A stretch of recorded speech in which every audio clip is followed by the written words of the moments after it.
Talk to the parents of any adolescent today, and the conversation almost always turns to screens. Family life is defined by a constant, exhausting struggle to lay down rules, monitor apps, and fight off an ever-rising tide of devices. For some families, the conflict goes far beyond arguments at the dinner table. Take the case of a 14-year-old girl named Emily. Her parents noticed extreme behavioral shifts tied directly to her phone use. After 6 weeks at a tech-free summer camp, she was entirely back to her normal self. But when she returned home and her parents installed monitoring software to limit her screen time, she disabled the program and threatened to kill herself if they reinstalled it. When we hear a story like Emily's, it's easy to write it off as an isolated family struggle or a severe individual dependency. But we have to look at the national data to see if extreme behavioral shifts like this are outliers or the symptom of a generational epidemic. This chart shows U.S. teens with a major depressive episode. From 2004 to 2010, the baseline is flat, but in 2012, the lines tilt steeply upward.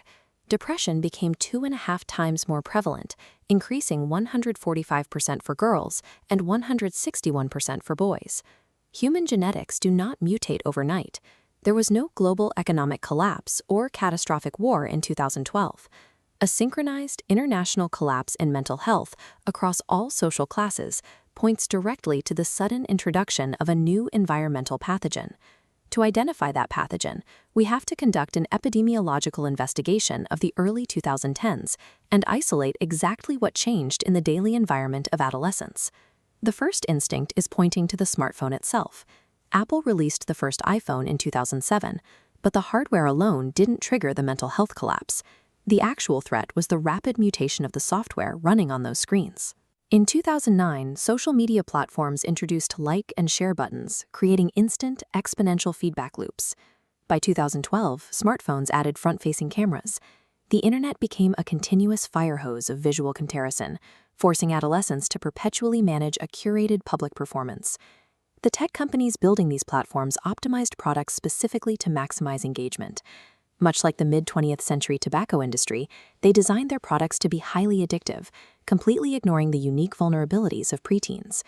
They successfully engineered a virtual ecosystem that hijacked human reward-seeking systems right at the exact moment a child's frontal cortex, the part of the brain essential for impulse control and resisting temptation, was still trying to develop. A pathogen still requires a susceptible host to spread. We must ask why Generation Z was left so uniquely defenseless against this specific technological shift. Starting in the 1980s, a culture of overprotective parenting took hold.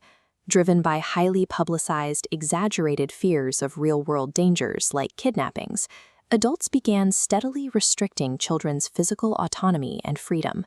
This restriction blocked a biological imperative. Across all mammal species, the young rely on unsupervised physical free play to thrive. The small physical setbacks kids experience during unstructured play act as an inoculation. It teaches them how to overcome innate fears, manage conflict, and build psychological resilience. Over the course of a few decades, society systematically boxed out this outdoor play, replacing it with carefully curated, adult-monitored indoor activities. This produced what we can call the Great Rewiring of childhood. It is the precise historical intersection where intense overprotection in the physical world collided with total underprotection in the virtual world. By removing the micro-adversities of physical play, we starved children of their psychological immune system, right as we handed them an aggressively addictive digital reality. Imagine a billionaire offered to send your 10-year-old child on a one-way trip to a permanent settlement on Mars. They'd be exposed to low gravity and radiation, factors that would structure the growth of their skeletons and brains for a different planet. You would say no.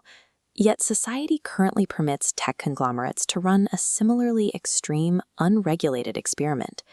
By relocating childhood into a disembodied, asynchronous online universe, we are rewiring how young minds develop. We have fixed massive environmental hazards before. Once the cognitive and physical harms to children became undeniable, society successfully restricted access to cars without seatbelts, leaded gasoline, and vending machine tobacco. We can dismantle the phone-based childhood the same way. There are 4 foundational, zero-cost rules we can implement right now, without waiting for a single piece of legislation. First, give children only basic communication phones before high school, meaning no internet access until around age 14. Second, no social media accounts before age 16, allowing their brains to navigate the most vulnerable stages of puberty before entering the arena of online comparison. Third, schools must mandate phone-free zones during the entire school day, storing devices in lockers to free up students' attention. And fourth, we need to restore the volume of unsupervised, real-world play that characterizes a healthy childhood. This is a collective action problem. If parents and schools coordinate to enact these boundaries simultaneously, the social pressure to be online disappears. We can end the great rewiring and bring an entire generation back to Earth.